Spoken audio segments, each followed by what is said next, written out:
আচ্ছা, আজকে আমরা যে অঙ্কটা করব সেই অঙ্কটা বলছে একই শীর্ষবিন্দুতে ভাগ করা একটা আয়তঘনকের তিনটি তলের পৃষ্ঠের ক্ষেত্রফল 20 বর্গমিটার, 32 বর্গমিটার, 40 বর্গমিটার হলে আয়তঘনকটির আয়তন কত?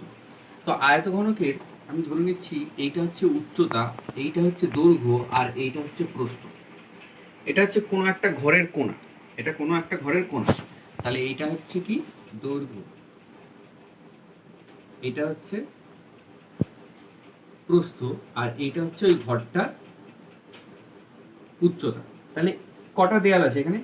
একটা দেয়াল আছে, এই পাশে একটা দেয়াল আছে, আর মেঝে একটা আছে। তো আমাদের এখানে দিয়ে দিয়েছে এই তিনটে তলের ক্ষেত্রফল দিয়েছে। আমি ধরলাম এই তলটার ক্ষেত্রফল 20 বর্গমিটার, তাহলে উচ্চতা আর দৈর্ঘ্য গুণ করলে 20 হচ্ছে। তাহলে অতএব উচ্চতা ইন্টু দৈর্ঘ্য ইজ ইকুয়াল টু 20। এটাকে আমি 1 নাম্বার দিলাম। আচ্ছা, তারপরে এই তলটা ধরি 32, তাহলে এই তলটা কি গুণ করলো, কি গুণ করলে হবে? উচ্চতা আর প্রস্থ গুণ করলে হবে। তাহলে এটা হচ্ছে উচ্চতা ইন্টু প্রস্থ ইজ ইকুয়াল টু কত? 32। এটাকে আমি 2 নাম্বার দিলাম।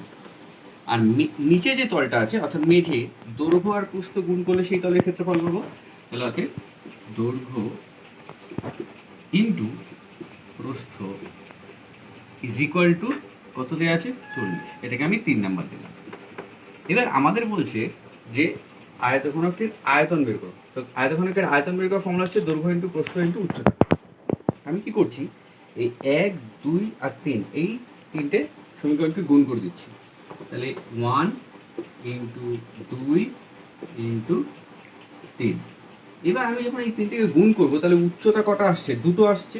তাহলে হয়ে যাবে উচ্চতা দুটো আছে, দৈর্ঘ্য দুটো আছে, এই যে দৈর্ঘ্য দুটো আছে, প্রস্থ দুটো আছে। তাহলে সব কিছুই দুটো করে আছে। তাহলে আমি লিখতে পারি দৈর্ঘ্য ইন্টু প্রস্থ ইন্টু উচ্চতা, আর এটার পুরোটা whole square is equal to কত? 20 ইন্টু 32 ইন্টু 40। তাহলে আমাদের যেহেতু আয়তন বের করতে হবে, অর্থাৎ দৈর্ঘ্য ইন্টু প্রস্থ ইন্টু উচ্চতা বার করতে হবে, তাহলে এই স্কোয়ারটা পাশে গিয়ে রুট করে দিই। তাহলে কত হবে? রুট ওভার 20 ইন্টু 32কে আমি 2 ইন্টু 16 লিখতে পারি, আর 40কে আমি 2 ইন্টু 20 লিখতে পারি। তাহলে দুটো 20 আছে, একটা 20 বেরোবে, দুটো 2 আছে মানে একটা 2 বেরোবে, আর 16 রুট করলে 4। তাহলে আসবে কত? 4 দুগুণি 8, 8 দুগুণি 16, 160। তাহলে 160 ঘনমিটার হচ্ছে আমাদের অ্যান্সার। এত metre cube. This is the answer.